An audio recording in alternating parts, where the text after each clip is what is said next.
اللہ کے نبی نے فرمایا اور آگے عجیب بات فرمائی وَشَهْرٌ يُزَادُ فِي رِزْقِ الْمُؤْمِنِ فِي، یہ ایسا مہینہ ہے کہ جس میں مومن کے رزق کو اللہ بڑھا دیتے ہیں، مومن کے رزق کو اللہ بڑھا دیتے ہیں، اور اس کا مشاہدہ بھی ہم کرتے ہیں اور تجربہ بھی کرتے ہیں۔ مشاہدہ تجربہ میں فرق کیا ہوتا ہے؟ مشاہدہ یہ ہوتا ہے معاملہ دوسرے کے ساتھ ہو اور ہم دیکھیں، اور تجربے کا معنی کہ معاملہ ہمارے ساتھ ہو۔ آپ رمضان مبارک میں دیکھ لیں، دوسروں کا دسترخوان بھی بڑھ جاتا ہے، ہمارا بھی بڑھ جاتا ہے، اور لوگ بھی زیادہ کھاتے ہیں، ہم بھی زیادہ کھاتے ہیں۔ تو اللہ کے نبی نے فرمایا کہ رمضان میں مومن کے رزق کو بڑھا دیا جاتا ہے۔ جب رزق بڑھ جاتا ہے تو پھر مومن کو کیا کرنا چاہیے؟ ساتھ ہی اللہ کے نبی نے مبارک ان کی وضاحت بھی فرما دی اور رزق بڑھنے پر ترغیب بھی دے دی۔ فرمایا من فطر فیہ صائما کان مغفرۃ لذنوبی وعتق رقبتہ من النار وکان لہ مثل اجرہ من غیر ان ینتقص من اجرہ من شیء۔ اللہ کے نبی فرمانے لگے دیکھیں اس کا بھی خیال فرماؤ، اس کا بھی خیال فرماؤ کہ جب رزق بڑھ گیا ہے، آپ کے پاس پہلے تھوڑے پیسے اب زیادہ ہو گئے ہیں، تو جب رزق بڑھ جائے تو آدمی کا ہاتھ بھی پھر تھوڑا سا کھل جانا چاہیے۔ جب رزق بڑھ جائے تو دسترخوان وسیع ہو جانا چاہیے، جب رزق بڑھ جائے تو خرچ کرنے کا مزاج بن جانا چاہیے۔ اب اللہ کے نبی نے فرمایا جو آدمی رمضان المبارک میں کسی روزہ دار کا روزہ افطار کراتا ہے، اللہ رب العزت اس کو کتنی نعمتیں دیں گے؟ نمبر 1 کان مغفرۃ لذنوبی، افطار کرانے والے کے گناہوں کو اللہ معاف فرما دیں گے۔ نمبر 2 وعتق رقبتہ من النار، اللہ اس کو جہنم سے آزاد فرما دیں گے۔ نمبر 3 وکان لہ مثل اجرہ من غیر ان ینتقص من اجرہ شیء، روزہ دار نے روزہ رکھا، اللہ اس کو روزہ رکھنے کا اجر بھی دیں گے، اور جس نے روزہ کھلوایا اللہ اتنا اجر اسے بھی دیں گے۔ اس نے پورا دن روزہ رکھا، مشقت برداشت کی ہے، تو جتنا اجر اللہ اس کو پورا دن بھوک اور پیاس کاٹنے پہ دیں گے، اتنا روزہ کھلوانے والے کو اللہ افطاری کرانے پر عطا فرما دے۔ اب بتاؤ رمضان برکت والا ہے یا نہیں؟ برکت سمجھ آ گئی نا؟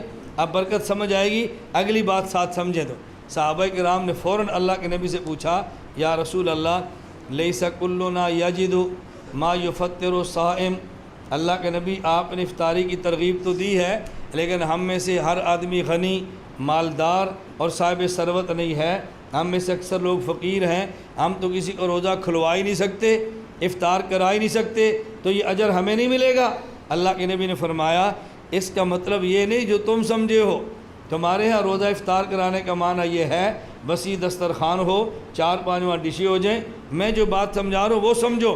اب اللہ کے نبی سمجھا رہے ہیں، فرمایا یؤتی اللہ ھذا الثواب، یہ روزے دار کے روزے کے برابر افطاری کرانے والے شخص کو اللہ اجر دیں گے، لیکن کس آدمی کو؟ من فطر صائما علی تمرۃ، آپ نے روزہ کھلوایا اور صرف ایک کھجور سے روزہ افطار کروایا، صرف ایک کھجور سے، اور شربت ماء، پانی کے ایک گھونٹ سے، پانی کی ایک گھونٹ سے، اور مسکت لبن، یا فرمایا تم نے لسی کا ایک گھونٹ پلا دیا، لسی کا ایک گھونٹ پلا دیا، یہ اجر اس پر بھی ملے گا۔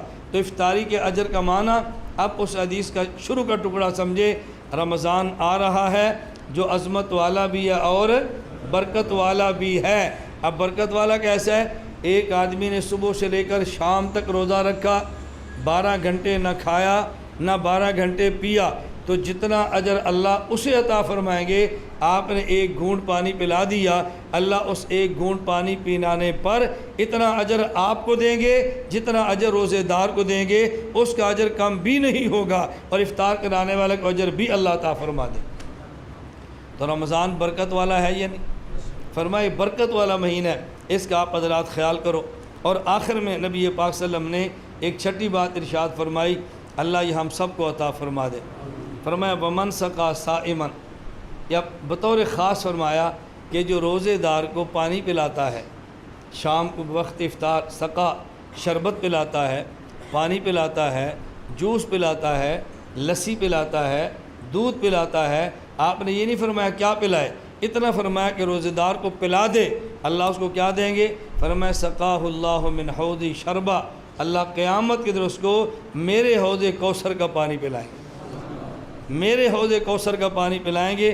اور اس کی خاصیت یہ ہے کہ لا یظمأ حتی یدخل الجنہ، جنت میں داخل ہونے تک میرے حوض کوثر کا پانی پی لیا تو جنت میں جانے تک بندے کو پیاس نہیں لگے گی۔ جہنم سے گزرنا ہے تب بھی پیاس نہیں ہے، اور قیامت کے دن لوگ ترستے ہوں گے تب بھی پیاس نہیں ہے۔ اس آدمی کو پیاس نہیں لگے گی کہ روزے دار کو پانی پلا دے۔ اب خلاصہ پوری حدیث مبارک کا کیا ہوا؟ اللہ کے نبی نے فرمایا کہ رمضان عظمت والا ہے اور برکت والا ہے۔ اس پر رسول اکرم صلی اللہ علیہ وسلم نے 6 باتیں وضاحت کے ساتھ فرما دیں کہ جس سے سمجھ آیا کہ رمضان برکت والا ہے۔